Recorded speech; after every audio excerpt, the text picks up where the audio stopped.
Aujourd'hui, nous allons partager l'histoire d'une jeune fille qui a vécu une situation médicale unique. Si vous connaissez ce phénomène rare, vous serez aussi choqué que nous. Ne manquez pas de regarder cette précieuse vidéo dans son intégralité si vous ne connaissez pas encore la chaîne. Abonnez-vous et activez la notification bell. Cet incident s'est produit dans une région d'Égypte où une jeune fille de 20 ans vivait avec son père. Sa mère étant décédée, son père l'aimait beaucoup. Leur maison se trouvait dans un village éloigné de la ville. Son père se rendait souvent en ville pour affaires et rentrait parfois chez lui après quelques jours. Un jour, alors qu'il s'apprêtait à partir pour la ville pour quelques jours, la petite fille s'est approchée de son père et lui a dit : « Père, j'ai un gros mal de ventre que je ne peux pas supporter. Emmène-moi chez le médecin. » Le père lui répond : « Ne t'inquiète pas, ma chérie. Ce n'est probablement qu'une indigestion. Fais-toi du thé à la menthe et je suis sûr que la douleur disparaîtra. Tu sais que la ville est loin et que j'ai. » La jeune fille est désemparée. Elle s'écrie : « Père,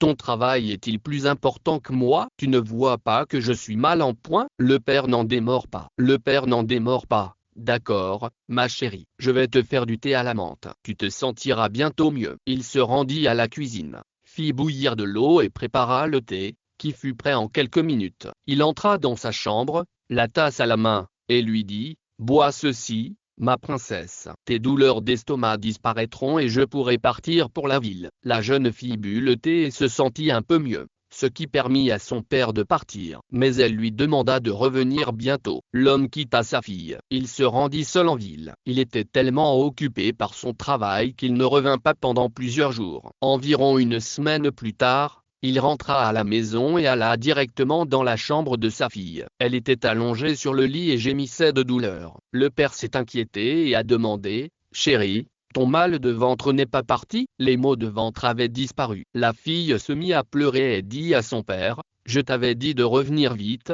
mais tu as tardé. Mon état empire. Mon ventre est gonflé et la douleur est insupportable. Je n'arrive même pas à dormir la nuit. » Le père s'inquiète encore plus et appelle immédiatement l'hôpital pour prendre rendez-vous. Après un examen approfondi, le médecin a félicité le père en disant : « Monsieur, votre fille est enceinte. » En entendant cela, le père s'est mis en colère et a dit : « Qu'est-ce que vous dites ? Ma fille n'est même pas encore mariée et vous me dites cela ? Personne ne m'a jamais touché. Ce n'est pas possible. » Le médecin a écouté le père et la fille a dit : « J'ai fait l'échographie et je vous ai dit ce que j'ai trouvé. La machine ne ment pas. Vous devez donc accepter la vérité. Je n'ai rien fait de mal. Allons nous faire examiner dans un autre hôpital. » Le père est en état de choc. Il avait entendu les paroles du médecin et était déjà furieux. Il saisit sa fille par le bras et lui dit : « Rentrons à la maison. Nous parlerons là-bas. » La fille a pleuré et a dit : « Père, je suis ta fille. Je n'ai rien fait de mal. S'il te plaît,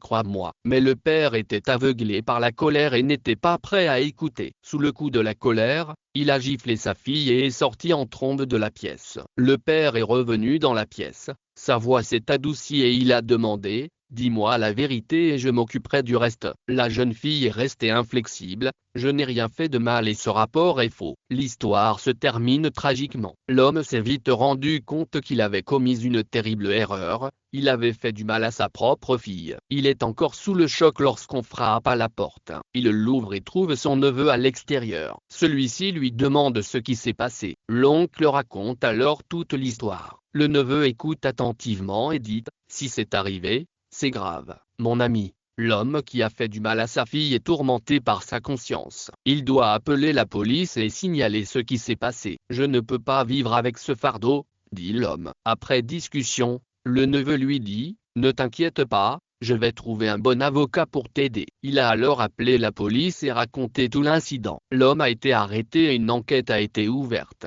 Une équipe s'est rendue à l'hôpital où le médecin avait confirmé le diagnostic de la fillette. Cependant, après avoir examiné les rapports, l'équipe d'enquête a constaté que l'erreur du médecin avait entraîné l'échange du rapport de la fillette avec celui d'une autre patiente. La petite fille n'était pas dans l'état que l'on pensait à l'origine. Elle souffrait d'une tumeur abdominale qui faisait gonfler son ventre. Le médecin a commis une erreur hâtive et le père, sans chercher à en savoir plus, s'est précipité chez le médecin pour lui demander s'il y avait une tumeur dans l'abdomen. Comme le rapporte Azra Malik, le prophète Muhammad, que la paix soit sur lui, a dit : Le calme vient d'Allah tandis que la précipitation vient de Satan. La précipitation prive le cœur de la paix et de la tranquillité. C'est pourquoi une personne pressée et en colère n'est jamais au mieux de sa forme. Une personne pressée ne peut pas s'acquitter correctement de ses responsabilités. Même si elle le fait, ses actions ne sont ni fiables ni dignes de confiance. Hadza Amar ibn Allah a dit qu'un homme a toujours récolté des regrets à cause de la précipitation. La forme la plus dangereuse de précipitation est lorsqu'une personne préfère ce monde à l'au-delà et devient tellement absorbée par les plaisirs mondains qu'elle oublie l'au-delà. Qu'Allah nous protège tous du mal de Satan et nous guide pour que nous vivions selon les véritables enseignements de l'islam. Amen. Faites-nous savoir dans les commentaires ce que vous avez pensé de cette vidéo. N'oubliez pas de vous abonner à notre chaîne pour d'autres vidéos de ce genre. C'est tout pour aujourd'hui. Jusqu'à la prochaine vidéo. Qu'Allah soit votre protecteur.